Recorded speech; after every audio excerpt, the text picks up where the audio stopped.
जनूबी अमेरिका के मुल्क पेरू के वसी रेगिस्तानी मैदानों में फैली हुई नाज़का अलायंस इंसानी तारीख के सबसे हैरानकुन राजों में शुमार होती है। ये सिर्फ कोई आम लकीरें नहीं बल्कि ज़मीन पर बनाई गई बहुत बड़ी तस्वीरें हैं जिन्हें जियोग्लिफ्स कहा जाता है, जिनमें बंदर, मकड़ी, मछलियां, परिंदे और मुख्तलिफ किस्म की जियोमेट्रिकल शेप्स शामिल हैं। इनमें से कुछ शेप्स की लंबाई कई 100 मीटर तक है। ये जमीन पर इतनी ज्यादा फैली हुई हैं कि इन्हें मुकम्मल तौर पर सिर्फ आसमान से ही देखा जा सकता है, जिसकी वजह से ये सवाल सदियों तक इंसान को परेशान करता रहा कि आखिर कदीम दौर के लोग बगैर किसी टेक्नोलॉजी के इतनी बड़ी डिजाइनिंग कैसे कर सकते हैं। आर्कियोलॉजिस्ट्स के मुताबिक इन बड़ी शेप्स को कदीम नाज़का सिविलाइजेशन ने तकरीबन 500 कबल मसीह से 500 ईस्वी के दरमियान बनाया। ये तहजीब जनूबी पेरू के इसी इलाके में आबाद थी और अपनी फनकाराना मुहारत और डेकोरेशंस के लिए मशहूर थी। नाज़का के लोगों ने ये लायंस बनाने के लिए कोई जदीद औजार इस्तेमाल नहीं किए, बल्कि उन्होंने निहायत सादा तरीका अपनाया। उन्होंने जमीन की ऊपरी सतह पर मौजूद सुर्खी माइल पत्थरों को हटाया, जिससे नीचे मौजूद हल्की रंगत वाली मिट्टी सामने आई, जिसकी वजह से लकीरें और मुख्तलिफ शेप्स बन गईं।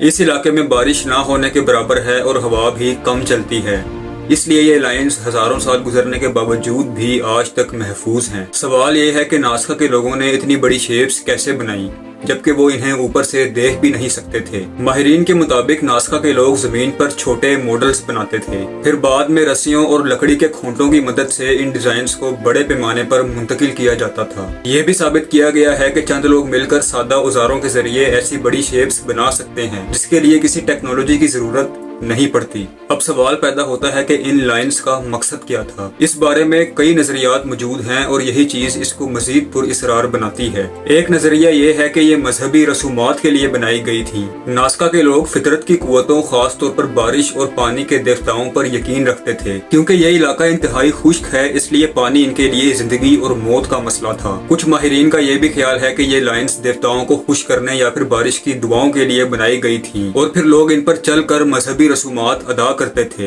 दूसरा नजरिया ये है कि ये एक एस्ट्रोनॉमिकल कैलेंडर था। कुछ मुहक्किकीन के मुताबिक इन लाइंस की तरतीब सितारों, सूरज और चांद की हरकत से जुड़ी हुई है। मिसाल के तौर पर बाज लकीरें सूरज के तलू और गरूब होने के मुताबिक बनाई गई हैं, जिससे नाज़का के लोग मौसमों की तब्दीली का अंदाजा लगा सकते थे। ये नजरिया इस बात का सबूत है कि कदीम इंसान फल्कियात का गहरा इल्म रखते थे। तीसरा नजरिया पानी के निजाम के बारे में है, जिसके मुताबिक नाज़का के लोगों ने जेर जमीन पानी यानी अंडर वाटर सिस्टम बनाया हुआ था। कुछ साइंसदानों का मानना है कि नाज़का लाइंस इन पानी के रास्तों का पता लगाती थी ताकि लोग पानी के जराए तक आसानी से पहुंच सकें। ये नजरिया इस इलाके की खुश्की को देखकर काफी हद तक सच लगता है। इन नजरियात के बावजूद कुछ लोग अब भी ये मानते हैं कि नाज़का लाइंस को एलियंस ने बनाया होगा। वो इसलिए कि ये शेप्स इतनी बड़ी हैं कि ये सिर्फ आसमान से ही नजर आती हैं। लेकिन साइंसदान इस ख्याल को नहीं मानते क्योंकि इसके हक में कोई ठोस सबूत मौजूद नहीं है। मजीद ये कि कई नजरियात से साबित हो चुका है कि ये लाइंस इंसान ने खुद बनाई हैं। नाज़का लाइंस को दुनिया ने पहली बार 20वीं सदी में देखा, जब हवाई जहाजों की मदद से इनका मुकम्मल मंजर सामने आया। जर्मन आर्कियोलॉजिस्ट मारिया रीच ने अपनी जिंदगी का बड़ा हिस्सा इन लाइंस की तहकीक और हिफाजत में गुजारा। इनकी मेहनत की बदौलत आज ये जगह वर्ल्ड हेरिटेज साइट के तौर पर महफूज है। आज भी नाज़का लाइंस साइंसदानों, मुहक्किकीन और सियाहों को हैरान करती हैं। हर नई तहकीक के साथ नए राज सामने आते हैं,